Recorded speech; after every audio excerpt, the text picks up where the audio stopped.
What happens when a beloved celebrity stylist sits down for what should be a friendly morning chat, only to face a barrage of condescending questions and dismissive remarks that turn the entire interview into a battleground? In just 30 seconds of one cutting comment, a daytime television host's reputation would crumble as cameras captured every uncomfortable moment of a clash that left the studio in stunned silence. Chris Appleton walked onto the set of the morning show with his usual bright smile, ready to discuss his latest projects and share styling tips with viewers at home. The studio lights were warm, the audience applauded politely, and everything seemed perfectly normal. He settled into the guest chair, adjusted his microphone, and prepared for what he thought would be another pleasant television appearance. Lorraine Kelly sat across from him, flanked by her regular panelists. To her left was fashion correspondent Rebecca Mills, a woman known for her sharp tongue and even sharper opinions about celebrity culture. To her right sat lifestyle expert Martin Crawford, who had been with the show for years and rarely spoke up unless prompted. The stage was set, the cameras were rolling, and millions of viewers were tuning in for their morning dose of entertainment. "So, Chris," Lorraine began, her voice dripping with a tone that immediately felt off. "You've made quite a career out of doing hair for celebrities. Must be nice playing with famous people's hair all day instead of having a real job." The studio audience shifted uncomfortably. Chris's smile faltered for just a moment before he composed himself. "Well, actually, it's incredibly demanding work. I've trained for years to perfect my craft and—" "Oh, trained," Lorraine interrupted, waving her hand dismissively. "I'm sure watching YouTube tutorials in your spare time counts as training these days." Rebecca Mills let out a small laugh, clearly enjoying where this was heading.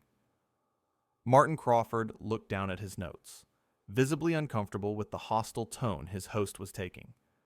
Chris took a breath, maintaining his professionalism. "I actually went to one of the top beauty academies in the country. I've worked 16-hour days, built my business from the ground up, and earned the trust of my clients through dedication and skill." Lorraine responded, her expression suggesting she couldn't care less. "But let's be honest. What, you're only successful because you attach yourself to famous people? Without them, you'd be nobody, wouldn't you?" The audience gasped. Even Rebecca Mills looked momentarily shocked by the bluntness of the statement. Martin Crawford finally spoke up. "Lorraine, I think that's a bit—" "A bit what, Martin?" Lorraine snapped, turning to her panelist. "A bit honest? Someone needs to say it." Chris sat straighter in his chair, his jaw tightening. "I think you're confusing collaboration with attachment. Yes, I work with celebrities, but they choose to work with me because I'm good at what I do. I bring value to every partnership." "Value," Lorraine repeated mockingly. "The value of making someone look pretty. How noble," Rebecca Mills chimed in, sensing an opportunity. "I think what Lorraine is trying to say is that there's a difference between real talent and just being in the right place at the right time with the right people." "No, that's not what I'm trying to say at all, Rebecca," Lorraine cut her off. "I'm saying exactly what I mean.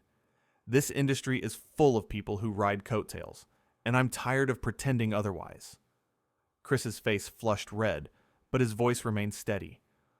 "I have never ridden anyone's coattails. Every client I have, every opportunity I've gotten, I've earned through hard work and talent.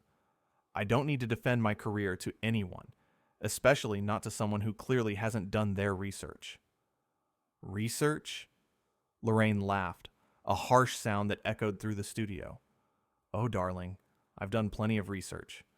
I know exactly who you are and how you got where you are, and frankly, I'm not impressed." Martin Crawford tried again. "Perhaps we should move on to discussing Chris's new product line. That's what he's here to talk about, after all."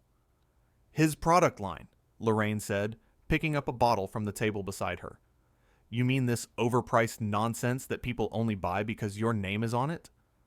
Tell me, Chris, what makes this bottle of hairspray worth £50 when I can get the same thing at the drugstore for $5? Chris leaned forward. "Because it's not the same thing. The formula is different. the ingredients are higher quality, and it actually delivers results. But you'd know that if you bothered to try it instead of just insulting it. Why would I waste my money on something like this? Lorraine shot back. I have real expenses, real responsibilities. I don't have the luxury of spending obscene amounts of money on vanity products. The irony of a wealthy television host claiming she couldn't afford a 50-pound hair product wasn't lost on anyone in the studio. Several audience members exchanged knowing glances. Rebecca Mills, perhaps sensing she'd been too quiet, added, I think the question is valid, though. There are so many celebrity-endorsed products that are just cash grabs. How is yours different? Thank you, Rebecca. Finally, someone asking a real question, Chris said, his tone dripping with sarcasm. My products are different because I actually use them. I've tested every formula myself. I've made sure they work on different hair types, and I stand behind every single item. This isn't just my name slapped on a bottle. I was involved in every step of development. How noble of you to actually be involved in your own product, Lorraine mocked. Should we give you an award for doing the bare minimum? The bare minimum? Chris's voice rose slightly. The bare minimum would be doing exactly what you just accused me of, putting my name on something and walking away. Instead, I spent 2 years developing this line. 2 years of testing, reformulating, and making sure it was perfect before bringing it to market. 2 years, Lorraine scoffed. Must be exhausting working so hard on something so utterly pointless. Martin Crawford set down his coffee cup with a slightly louder thud than necessary. Lorraine, this is getting out of hand. Is it, Martin? Lorraine turned to him, her eyes flashing.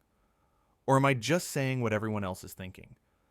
We parade these celebrities and influencers through here day after day, pretending their little vanity projects matter, and I'm sick of it. Then why did you book me? Chris asked, his voice quiet but fierce. If you think so little of what I do, why invite me on your show?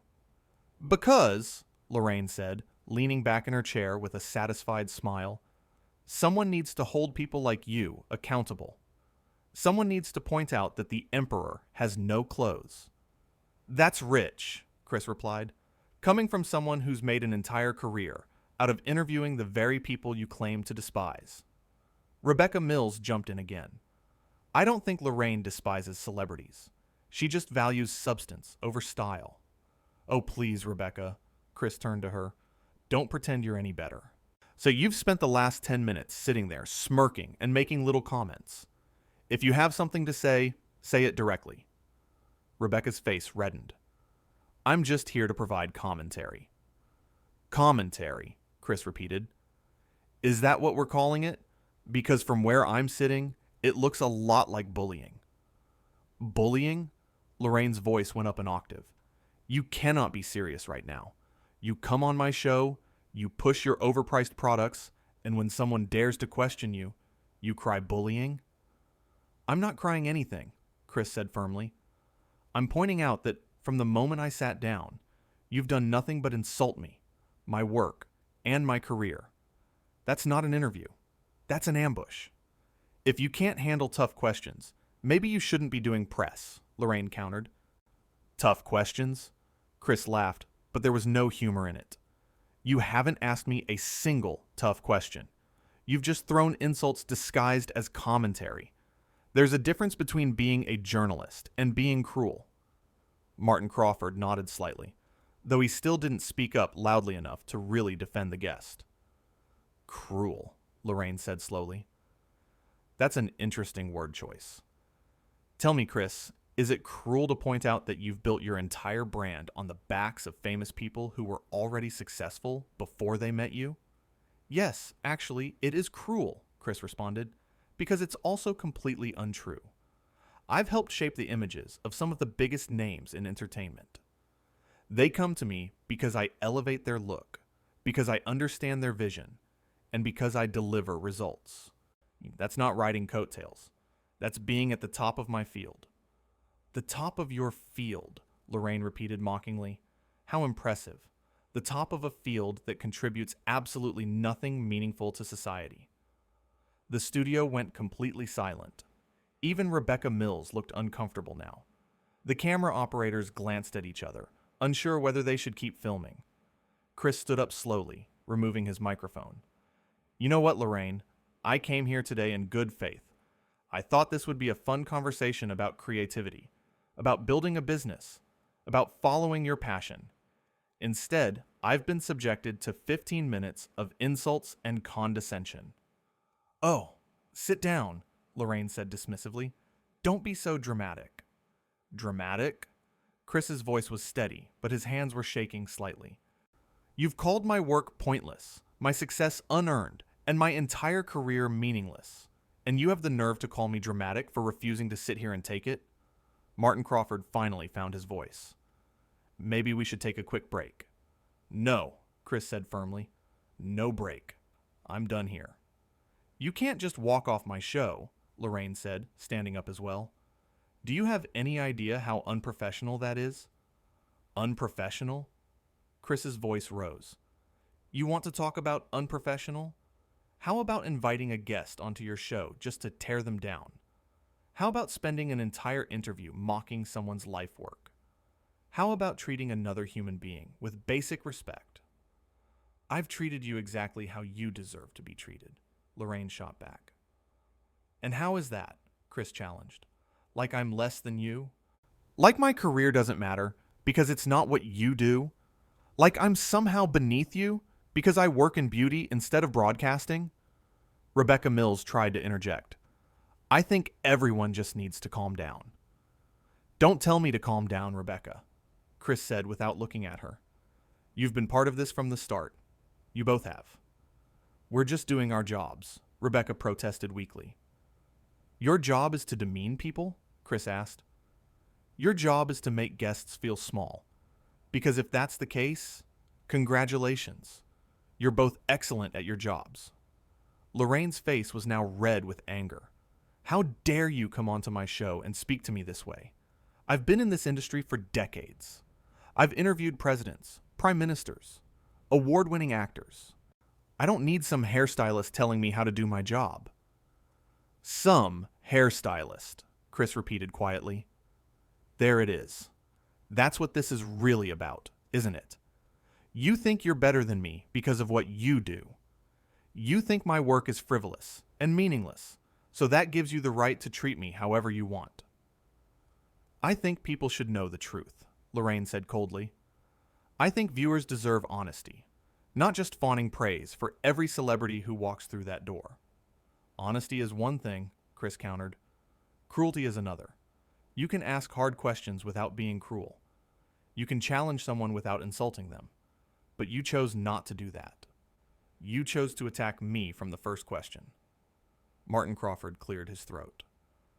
Perhaps Chris has a point, Lorraine. This interview has been rather what, Martin? Lorraine spun on him. Rather honest? Rather refreshing? I'm tired of pretending. I'm tired of treating these people like they're special when they're not. These people? Chris's voice was ice cold now. Listen to yourself. You're talking about me like I'm not even human. Like I'm just some object you can use for your entertainment. You are entertainment, Lorraine said. That's the whole point. You come on shows like this to entertain people, to sell your products, to boost your profile. Don't pretend this is about anything else. I came here to share my passion with your viewers, Chris said. I came here to talk about creativity and entrepreneurship. I came here because I thought it would be a positive experience. I was wrong. Rebecca Mills made one last attempt to salvage the situation. Maybe if we just restart, we could... Restart? Chris looked at her incredulously. You think I'm going to sit back down and pretend the last 15 minutes didn't happen?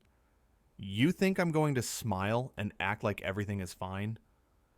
It would be the professional thing to do, Lorraine suggested smugly.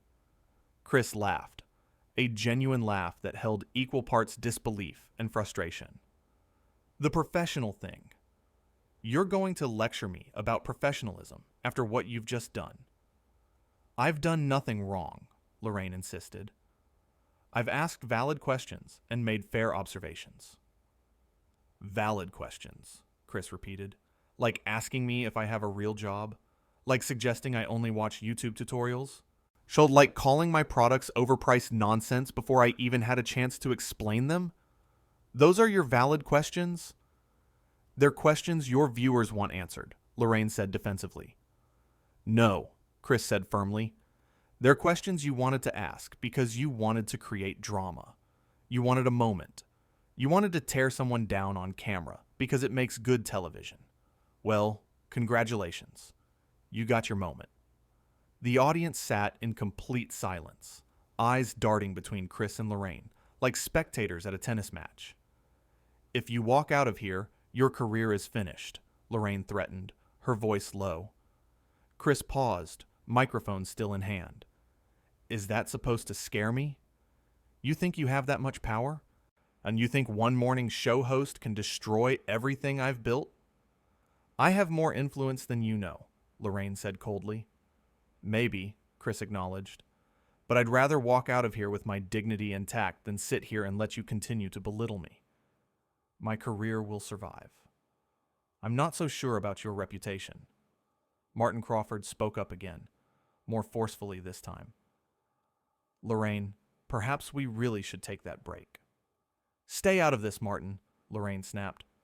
I can't stay out of it, Martin said, surprising everyone, including himself. This has gone too far. Chris is right. This wasn't an interview. This was an attack. Lorraine's eyes widened. You're taking his side? I'm not taking anyone's side, Martin said carefully.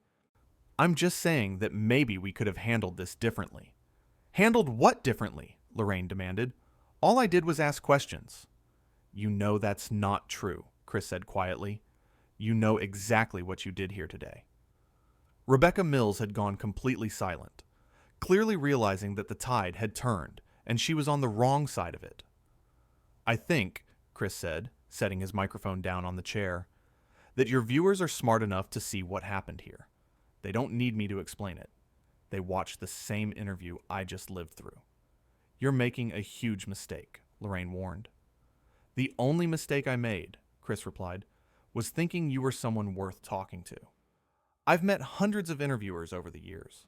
Some are brilliant, some are boring, but all of them have treated me with basic human decency. You couldn't even manage that. Get out then, Lorraine said, her voice shaking with rage. Get out of my studio. Gladly, Chris said, turning toward the exit. I have better things to do than waste my time with someone who clearly has no respect for her guests. You'll regret this, Lorraine called after him. Chris paused at the edge of the stage, turning back one final time. The only thing I regret is not walking out sooner. Good luck with the rest of your show, Lorraine. Something tells me you're going to need it. He walked off the stage to absolute silence. The cameras kept rolling, capturing Lorraine's shocked face, Rebecca's wide eyes, and Martin's barely concealed relief. The studio audience didn't know whether to applaud or stay quiet, so they did nothing. Lorraine stood frozen for a moment before turning to the camera. Well, she said, trying to regain her composure, that was certainly unexpected. Was it, though? Martin said quietly, just loud enough for the microphones to catch. Lorraine shot him a look that could freeze water. We'll take a quick commercial break and be right back with our next guest.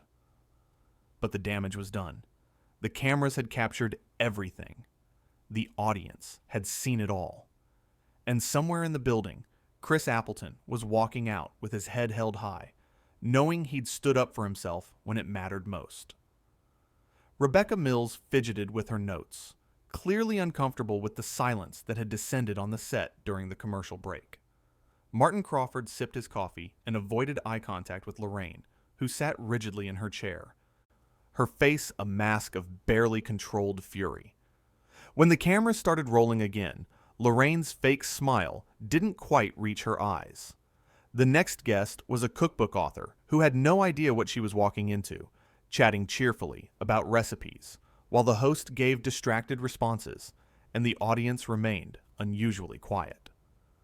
Back in the dressing room area, production assistants whispered to each other about what they'd just witnessed. Chris's belongings were already gone. He'd gathered his things and left the building within minutes of walking off stage, declining to speak to anyone who tried to stop him. On stage, Lorraine pushed through the rest of the show with mechanical precision, but something had shifted. The easy banter with her panelists felt forced. The laughter felt hollow. And when she made her usual closing remarks, thanking viewers for watching, her voice lacked its usual warmth. Martin Crawford waited until they were off air before speaking. That was brutal, Lorraine. He was too sensitive, Lorraine said dismissively, gathering her papers. Was he? Martin challenged, something he rarely did. Because from where I was sitting, you were unnecessarily harsh from the beginning. I was being honest, Lorraine insisted. There's a difference between being honest and being cruel, Martin said, echoing Chris's earlier words. You crossed that line today. Rebecca Mills nodded slowly. I have to agree. I thought we were just going to ask some pointed questions, not completely tear him apart. Oh, so now you both have opinions, Lorraine said sarcastically. Where were these opinions during the interview? We tried to redirect, Martin pointed out. You weren't interested in listening. Lorraine stood abruptly. I don't have to explain myself to either of you. This is my show. I run it how I see fit. And look how that worked out, Martin said quietly. The words hung in the air as Lorraine stormed off the set, leaving her two panelists sitting in the wake of what had just transpired. Meanwhile, somewhere across town, Chris Appleton was fielding calls from his team, his clients, and concerned friends who had already seen clips of the interview spreading online. But instead of being upset or worried, he felt something else entirely. He felt free. Free from the obligation to smile through disrespect. Free from the pressure to be endlessly gracious in the face of hostility. Free from pretending that what had just happened was acceptable. He'd walked onto that set as a guest. He'd walked off as someone who knew his worth, and no amount of influence or power could take that away from him. The interview had lasted less than 20 minutes, but its impact would be felt far longer. Not because Chris had lost his temper or said anything he'd regret, but because he'd done something far more powerful. He'd simply refused to accept being treated poorly. He'd stood up, spoken his truth, and walked away with his dignity intact. And sometimes, that's the most dramatic thing anyone can do.